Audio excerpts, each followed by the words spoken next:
příběh Ropze, kámo. Může napsat na YouTube, jdeme na to koukat chat. Robin Cool was born in a small town in Estonia in 1999 and started playing FPSs from a very young age, namely Counter-Strike 1.6 and Call of Duty. When he was a young teenager, his full focus was on Call of Duty Black Ops and creating content for a team called Horizon. And when he was 14, Ropz submitted an application to join FaZe Clan. Little did he know that his dreams of FaZe Clan would come true just in a different game. When Counter-Strike Global Offensive released, it reignited his interest in the Counter-Strike franchise, and in 2014, it became his full-time obsession. He talked about how he'd often play for 10 hours a day after school, and would get just 4 hours of sleep before going back to school in the morning. Zlatý časy, dámy a pánové, zlatý časy, kdy mi stačilo spát 4 hodiny. Ropz was on a very hardcore grind, and with his seemingly mechanical aiming ability and strong desire to improve, he was very quickly climbing the rankings. In 2016, at just the age of 16, he qualified for FPL, which is the highest league in FACEIT where pros can queue against other pros. So in just a few years after buying the game, his sharp aim and game knowledge had brought him up to the pro level. But that's not to say that he got there without adversity. While he was on this intense Counter-Strike grind, Ropz had to deal with the sudden passing of his father, which was a very heavy blow not just to his mental health, but also to his family's finances. It was a normal day. I went to school, I had just some late night CS. And then in the evening, my mom came into my room and I was like, okay, don't bother me, I'm playing.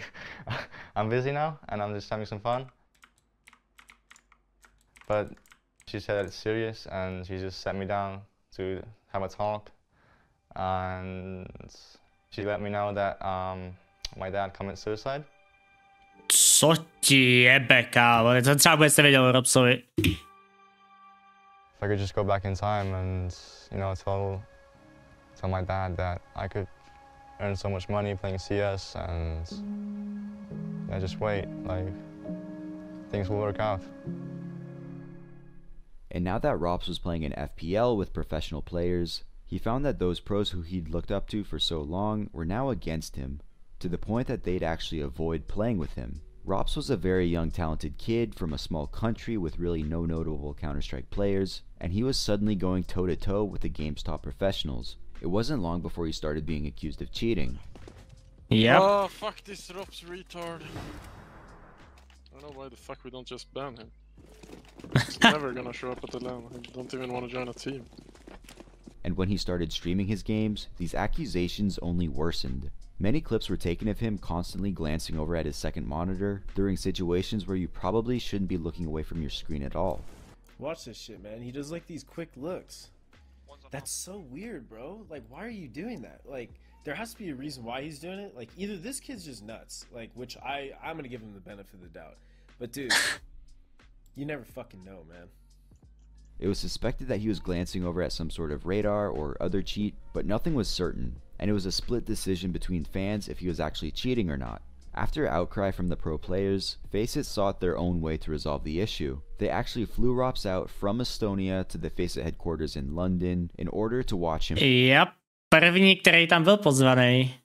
play. After a weekend of playing Counter-Strike on FACEIT's own equipment, they deemed that Ropz was indeed a legitimate player. And now with his proven legitimacy, teams came rushing in with offers. Yep. After his weekend in London, offers started coming in, but two particular offers stood out to Ropz: Mouse and Team Liquid.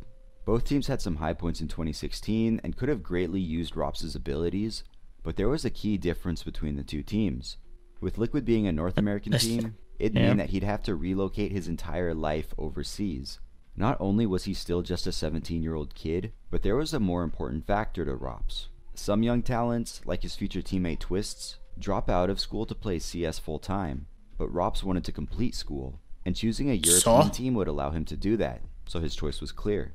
Mouse had recently just sold Nico, and they were willing to gamble on Ropz to bring their team back to life. Usually players have to prove themselves in lower teams before they can join big name teams, and really the only official matches Ropz had even played up until this point had been as part of Team Estonia and the World Championship qualifier. He could hit amazing shots in FPL and on stream, but how well he'd be able to perform... Tak koukejte na ty FPSka, co měl Ropz, když hrál FPL.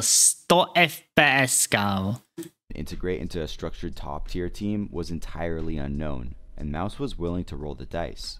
So just a week after returning from London, it was announced that Ropz was officially joining Mouse. Ropz's first game with Mouse were actually on the day his signing was announced, 2 best of 1s versus Envious. Mouse would win both maps pretty comfortably, and Ropz was able to hold his own pretty well, scoring a 1.29 and 1.05 rate. Kámo, to máš šťastný, ty magore! On each map. And of their next 16 online games, Mouse would win 10 of them, with Ropz getting a negative rating in only 2 of the games. With these online results, Ropz was looking pretty solid, and Mouse totally revitalized. But now it was time for their first LAN event, DreamHack Open Tours. Before this, Ropz had only ever played in one small Baltic LAN, so DreamHack would be his first real LAN test. With victories over Heroic and Navi, Mouse moved pretty comfortably into playoffs, but they would then fall to the hands of G2. His ratings for each map had some great variance, but overall, they took down 2 top 15 teams at Tours, so not a bad showing for his first real LAN event. I mean, I'm not really used to the crowd and stuff, but you know, it will just come with time, and yeah, I'll get used to it. Over the next few months, Mouse's results were a pretty mixed bag. They were able to make playoffs at ESL Pro League Finals and easily qualified for the Krakow Major, but they also had disappointing results, like finishing 7th place at ECS and choking a 2-0 start at ESL 1 Cologne. Consistency was lacking, and by now, a very unhealthy habit had formed. Looking at the games where Ropz had a bad rating, whether Mouse won or lost was basically dependent on one single thing: if Oscar had a great game or not. Yep. Oscar byl tehdy the GOAT kamaráde na tier 1. So their results seemed to just boil down to whether or not Ropz or Oscar was showing up. Every team wants superstars, but when you depend on them to go God mode to simply win a map, that's a terrible dynamic to have, and Mouse recognized this. And in August 2017, they would replace Dennis and Lowell with Stiko and Sunny. In the following months, the team's inconsistency would stay, but what changed was that their potential peak drastically rose. Just a few months after making these roster changes, Mouse would actually win their first LAN trophy at ESG Tour Mykonos, beating the team that Ropz turned down, Team Liquid, 3-2 in the final. And they'd follow this up by winning another LAN over the recent major champions, Gambit. And they'd wrap up the year placing 2nd at DreamHack Winter and ECS Finals. And so Mouse would be coming into 2018 as the number 8 ranked team. And they would get off to a very hot start that year by reaching playoffs at the Boston Major. They would then win Star Ladder Season 4 and the V4 Future Sports Festival, and these results catapulted them up to to si pamatuju. Tady vzniklo to legendární hláška You are not my friend, you are my brother, my friend. Kdo nezná. The number 2 ranked spot. And for the rest of the year, Mouse would very consistently reach playoffs at just about every event they attended. They'd replace Stiko with Snacks, pick up another trophy at ESL 1 New York, and end the year as the number 5 ranked team. Ropz's 2018 rating wasn't as good as his 2017 rating, but that's alright, as with these results, it meant that his teammates were finally stepping up. This would also be the year where Ropz broke into HLTV's top 20 players, being named the 19th best player of 2018. But 2019 would not start as good as 2018. After failing to qualify for the Katowice 2019 major, Mouse would gut the entire roster except for Ropz and Chris J. A month later, Woxic and Frozen were brought in, as well as veteran IGL Kerrigan to run the whole thing. Ještě někdo se ptal, ještě hodně toho Sormato. Stiko má momentálně tým s Oscarem Inner Circle, bohužel to vůbec nevypadá dobře. Upřímně jsem docela zvědavý, jak dlouho to budou takhle tahat, protože prostě aktuálně ten systém je nastavený tak, že je hrozně těžký se dostat do té scény a hrát ty turnaje, takže hele, já jim fandím, ale nevypadá to s nima úplně nejlíp, co si budem.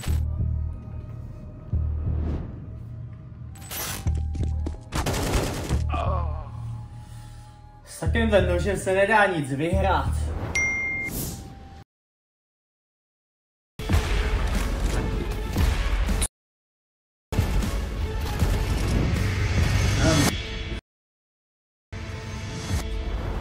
Formed Mouse was able to win DreamHack Tours in May, but then for the big remainder of the year, their results were worse than the 2018 team. But along the way, something amazing was happening. Under Kerrigan's leadership, Ropz would be able to bring his individual performance to the next level. His individual rating, which was a 1.10 in 2018, would be a 1.19 by the end of 2019. And despite not reaching a grand final since their win at DreamHack Tours, Mouse would end the year in grandiose fashion by reaching the finals of their last 4 events, winning the CSGO Asia Championship, EPL Season 10 Finals, CS Summit 5, and finally placing second against Zywoo's Vitality at Epicenter.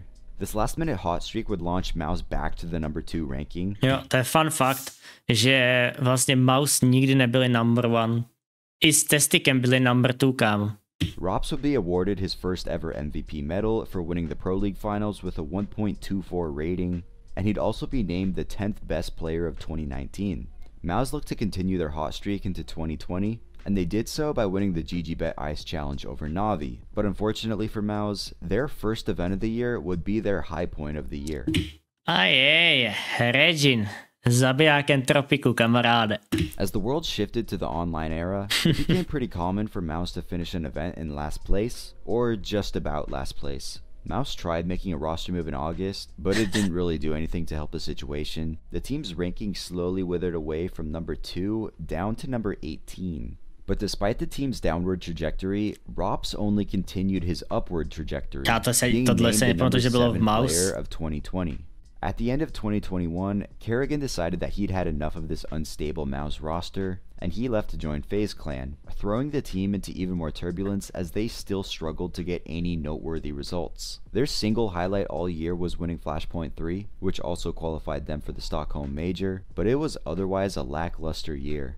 Ropz was able to slightly improve his overall rating, but with the lack of accomplishment that year, he dropped down to the number 18 best player. At the end of 2021, Ropz had decided that he was done with this roller coaster and was ready to move on to the next stage of his career. Ohledně toho, chat, zaprý, tady se jestli Regin zabil Entropik, když tam byl Léker, kdo si to pamatuje, tak určitě ví. A co se týče, kolik je Ropzovi, 25, myslím. 25. Aktuálně.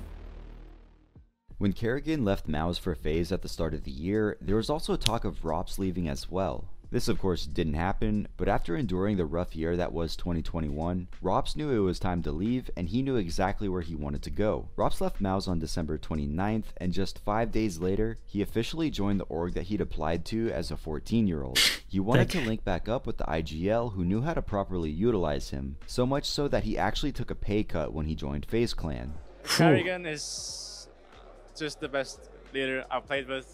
I mean, obviously I haven't played with many, but I'm feeling extremely blessed to be a teammate of his. Obviously, we started in Mouse Sports, and now I came to FaZe Clan. And yeah, it was meant to be, you know?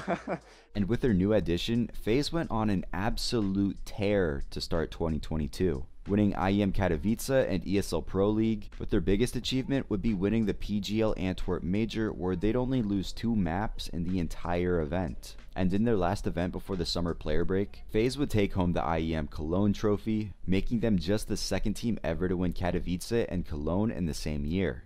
And with this, Ropz and FaZe had basically speedran winning the 4 biggest trophies in Counter-Strike, winning them all just within 7 months of his addition. And while this would be the last trophy that FaZe wins for 2022, it marked an impressive year for the team, with the exception of the... Kámo, když si vemeš, kolik toho ten typek vyhrál za tu svoji kariéru, to je prostě crazy, kámo. To je prostě úplně crazy a úplně se extrémně omlouvám. Jsme zpátky. Jako, kámo, to je prostě takový to, že jsi prostě D-GOAT. Já si myslím, že třeba Ropz je třeba daleko větší GOAT, než někteří lidi, kteří říkají o některých hráčích, že jsou jako fakt dobrý, protože si víme, že Borec prostě byl v Mouseport, s těm se dařilo. Byl ve FaZe, s těm se extrémně dařilo. Teď šel do Vitality, zase se Vitality hrozně daří. To už prostě není náhoda, kámo. Trophies in Counter-Strike, winning them all just within 7 months of his addition. And while this this would be the insane, last yes. trophy that FaZe wins for 2022, it marked an impressive year for the team. With the exception of the IEM Rio Major, FaZe Clan didn't really have a bad event all year. No, they sat comfortably in the number 1 spot for most of it. And Ropz did not have a single bad event either, scoring a positive rating in every competition, picking up the MVP for their Pro League win, and ending the year with a 1.14 rating. This rating, along with FaZe's results, won the number 8 Player of the Year award. And it was frankly incredible how quickly the addition of Ropz turned FaZe around. 2021 was a brutal year for FaZe. They placed near last pretty frequently, never reached a grand final, and just barely qualified for the Stockholm Major. But simply replacing Olaf Meister with Ropz just absolutely transformed this team. Ropz's addition elevated his teammates so much that every FaZe player but... Teď si vem, že přesně jak říkají, kámo, oni ho vyměnili za Olaf Meistera, jestli se teda nepletu, jestli v tom videu to je správně. Kámo, myslím si, že Olaf Meister je jeden z největších go-to, legend, kámo. A s Olofmeisterem, ano, vyhrávali, měli období, ale kámo, s FaZe s Ropzem byli daleko víc konzistentní. A prostě víš co, když by si měl porovnat, kdo je lepší, Ropz nebo Olofmeister, většina lidí ti hned řekne Olofmeister, největší legenda a tak dál. Kámo, jo? Chápeme se, víte kam tím mířím. But Kerrigan landed in the top 20 rankings that year, which is something I don't think we've seen since the Astralis era. FaZe Clan would start off 2023 by winning ESL Pro League yet again, where Ropz would again pick up the MVP. But this victory also marked FaZe Clan winning the ESL Grand Slam, which is a $1 million reward given to teams that are able to win 4 ESL events. But after their Grand Slam win, the next few months would be turbulent for FaZe as they bombed out of some events and failed to reach a single Grand Final. But despite the rocky results, Ropz still continued fragging and left every event with a positive rating. Luckily for FaZe, something massive was right around the corner that would rocket them right back to their #1 spot. Counter-Strike 2 released on September 27th, 2023, and after its release, FaZe would go on an unprecedented hot streak, reaching 8 grand finals in a row and winning 4 of them. They started by winning IEM Sydney. Teď si vem, kdyby FaZe v té hry vyhráli všechno. Kamaráde, ty jsou v balíku do konce života. Which was the first big CS2 LAN event ever. 2 weeks later, they'd win the Thunderpick World Championship before flying to China and winning the CS Asia Championship. And at these tournaments, after losing their first match of IEM Sydney, FaZe did not lose a single game, meaning that they weren't just on a 3-tournament winning streak, but they were also on a 15-game winning streak. At the Blastfall Finals, FaZe would extend this winning streak to 18 games before finally losing to Vitality in the Grand Final. And they would again lose the Grand Final to Vitality at the Blast World Finals. This kind of turnaround from FaZe after CS2's release cannot be understated. And the driving factor behind it all was Ropz. Ropz was investing a lot of time to learn about and master new nades and strategies that'd be possible in the new game. He was using what he'd find to try to give himself an advantage in just about any duel he takes. But he'd also discuss these ideas with Kerrigan and basically invent the CS2 meta. So at the events that FaZe won, not only was his aim crisp as ever, but he was far ahead of the game strategically and won 2 MVP medals from the events. A to je ta věc, kámo. Vím si, jak jeden hráč, který prostě maká, dře, kámo, předávat informace svýmu týmu, jak jeden hráč může všechno změnit, kámo, z minuty na minutu. To je prostě ta věc, co nám v Česku chybí. Ten jeden hráč, kámo, ten jeden rozdílový hráč, který tomu týmu pomůže, posune ho dál, vysvětlí jim nějaký věci. To prostě my v Česku nemáme, kámo. To je to, proč teď tady všichni brečejí, jak prostě nám se nedaří, ale kámo, tady vidíš ten důvod. He would also be named the 3rd best player of 2023, sitting just behind Nico and Zaiwu. But something happened at the end of 2023. FaZe fumbled the contract of Twists, and he left the team for Liquid. Frozen was brought in to be his replacement. FaZe kept up their hot streak at the start of 2024, winning the IEM Chengdu Trophy, but also losing heartbreaking grand finals at IEM Katowice and the PGL Copenhagen Major. But after winning Chengdu, the team started stumbling. FaZe would still make playoffs at just about every tournament they'd attend, but they were never able to get past the semifinals. The team would slowly fall from the #1 ranking down to number 6, and this is also when Ropz would score his first ever negative rating events. But FaZe would turn up for the final event of 2024, the Perfect World Shanghai Major. After a rocky group stage, FaZe would plow through the playoffs and into the grand final, but lose another major trophy in heartbreaking fashion after nearly coming back. Já nevím, když na to jako zpětně takhle dozadu se koukám, já si jsem to těm FaZe, kdyby to vyhrali ty FaZe, tak je to větší storyline, kámo. Upřímně, když na to koukám teď tak zpětně. Against Team Spirit. Despite his best efforts and being one of the best performers of the major, Ropz was not able to reach the finish line. And this now meant that of the 5 majors he's attended with FaZe, he'd won 1 of them, but now has also lost 2 major grand finals in a row. And losing the biggest tournament of the year is definitely one of the roughest ways you could end it. 2024 was also the first year that we'd see a considerable drop in his personal stats. So combining that with FaZe's lack of accomplishment, Ropz would drop to just the 18th best player of the year. And it seems these results with the painful major losses would be a breaking point for Ropz.